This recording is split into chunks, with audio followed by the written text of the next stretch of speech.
I don't have firsthand knowledge, but I would assume You should yes. have. Governor Pritzker. I know that's been alleged. I don't have firsthand knowledge myself. You should have. Governor Hochul. My Joint Terrorism Task Force surveillance has surveillance. Ma'am, that's a yes We're or aware. no. Either you know or you don't. We are aware.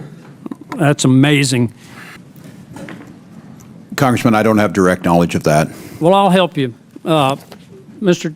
Chairman, I'd like to enter to the record article from NBC News. DHS identifies over 400 migrants brought in the United States by an IS-affiliated human smuggling network. Is that a problem? Without objection, so ordered. Does that raise any concern for you? Give an account for their presence. We say How they do you should be vetted know at the if they're border. not part of that 400 that we know came in through an ISIS-affiliated human smuggling operation? You don't know.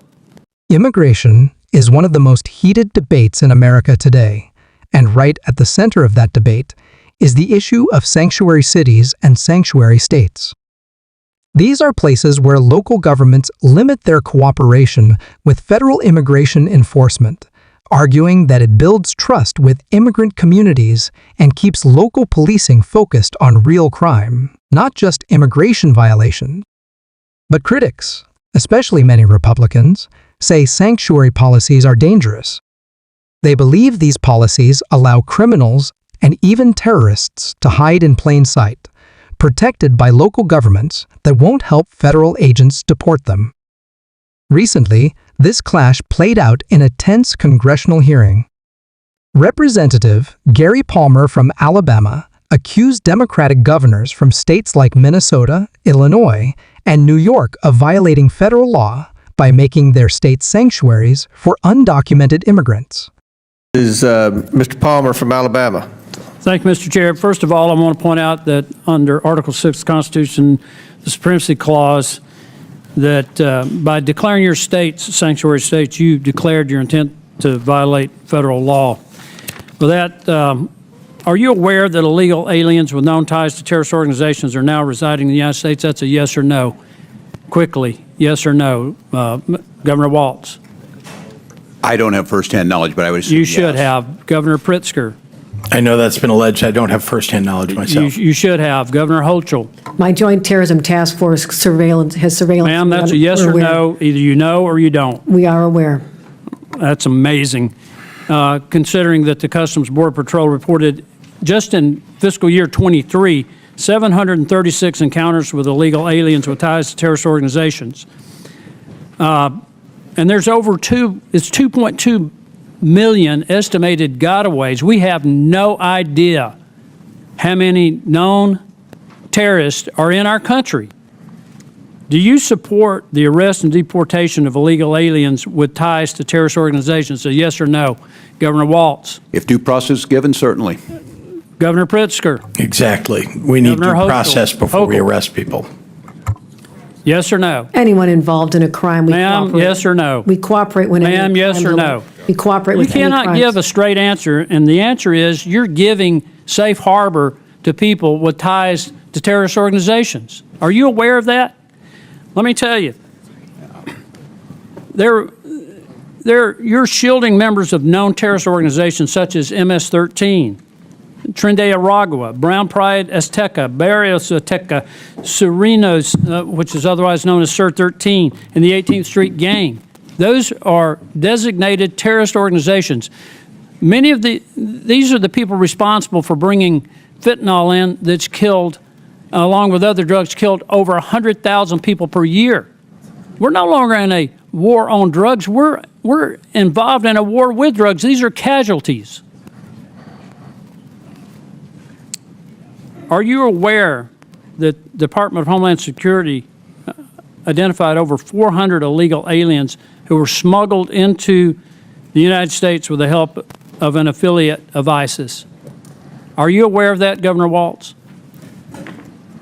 Congressman, I don't have direct knowledge of that. Well, I'll help you. Mr. Chairman, I'd like to enter to the record article from NBC News. DHS identifies over 400 migrants brought in the United States by an IS-affiliated human smuggling network. Is that a problem? Without objection, so ordered. Does that raise any concern for you? None of us want terrorists in this country. Then why are you shielding people here from being picked up by our ICE agents, referring to this as a Gestapo organization? You know, I never want to get up on another morning like I did on September 11th, 2001. There are people in this country who are here with the full intent to do us harm. They came across our borders illegally. 358 of them crossed the northern border into New York. Not all of them into New York, but some of them came through New York. There's arms smuggling across the Canadian border into New York. And you're shielding these people. Are you aware that if just 0.5% of the estimated 15 million, 14.7 million to be exact, that came into our country illegally during the Biden administration, if just 0.5% are tied to criminal organizations or terrorist organizations, that constitutes more than the combined active duty forces of the Army and Marines? Does that not strike you as something that should be of great concern to us? Since you raised New York, I'd like to answer. He cited the Supremacy Clause of the Constitution, which says federal law overrides state law. Palmer raised serious concerns about national security. He pointed to 736 illegal aliens caught with ties to terrorist organizations in 2023, and mentioned a case where 400 migrants were smuggled into the United States with the help of an ISIS-affiliated network. His argument? These sanctuary policies could be giving safe harbor to terrorists. The governors pushed back, saying they fully cooperate in criminal investigations and that due process matters for everyone, regardless of immigration status. But Palmer argued that by refusing to help federal immigration agents, these states are putting the country at risk. This debate highlights a bigger national conflict. How do we balance national security with civil liberties? And who should have the final say, states or the federal government? With immigration front and center in American politics, expect this fight to get even louder. Are you We aware? cooperate fully with all investigations, particularly terrorists. I mean, you Well, how do cannot you know say if they're 9/11 and not invoke How do you incredible know, emotion Governor from us. Hochul, that they're terrorists if you don't allow people to be picked up who came here illegally to at least give an account for their presence? We say how they do you should be vetted know at the if they're border. not part of that 400 that we know came in through an ISIS-affiliated human smuggling operation? You don't know. You're not even looking into that. You're pointing to an abject failure of the federal government to do its job to secure our borders. What I'm pointing out here is that your sanctuary policies now constitute a threat to our national security. We cooperate in all criminal investigations. You are engaged Always in have, always will. operations against federal government attempts to enforce federal law that I think now constitutes a threat to our national security, and you're in violation of federal law. That's 100% false. And charges for obstruction should be brought against each one of you for doing this. I'll leave that up to the Department of Justice. Mr. Chairman, I yield back. Chair now recognizes Ms. Crockett from Texas. Mr. Chairman. And Mr. Chair, Point of order, point of order. That was intimidation of the witness. Do you have a point of inquiry? Yes, I have a point of inquiry. State your point. Raising the prospect of charges against witnesses is a form of intimidation, is it not?